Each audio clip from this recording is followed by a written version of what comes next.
Hello, I'm Richard Hunter, Head of Markets, and welcome to our look ahead for the week commencing the 24th of August.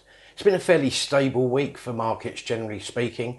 That's despite US jobless claims popping over 1 million people again. That leaves around 28 million Americans currently seeking unemployment benefits. There was also a fairly sobering outlook from the Federal Reserve, who basically said that it was a highly uncertain path to recovery. Now, in terms of the US economic recovery, if there are some large question marks over it, the Nasdaq certainly hasn't got the memo. And the likes of Apple, for example, hit a market value of over $2 trillion for the first ever time during the week.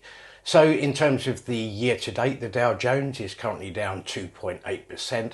The S&P 500 has also been knocking on the door of some record highs. It's up about 4.8% in the year to date. Nasdaq continues to hit new record highs. It's up 25.5% in the year to date, whilst the FTSE 100 has had a reasonably flat week, but nonetheless remains 20% down in the year to date.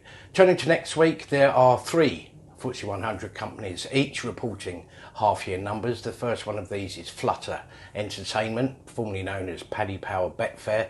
Obviously, there's been a pandemic effect, although the online offering that it's had has been picking up a lot of the slack, and the fact that sporting events have now returned will also be helpful. Its diversification has also played well into its hands. With the last update that we heard, for example, US revenues were up some 72%, Australian revenues up by 32%, which is all good well for the share price, which in the year to date has added 33%.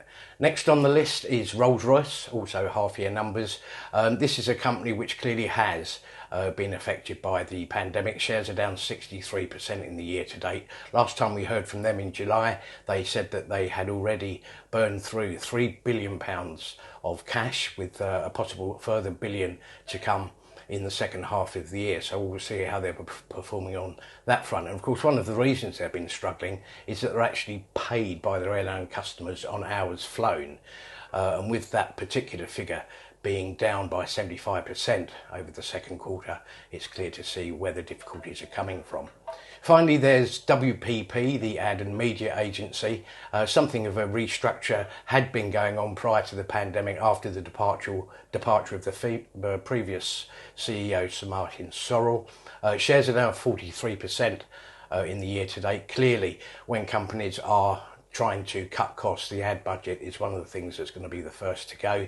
And equally, there's a vastly changing media and advertising landscape, of course, with the likes of Google and Facebook very much coming onto the scene as strong competitors. Thank you for watching. Have a great week.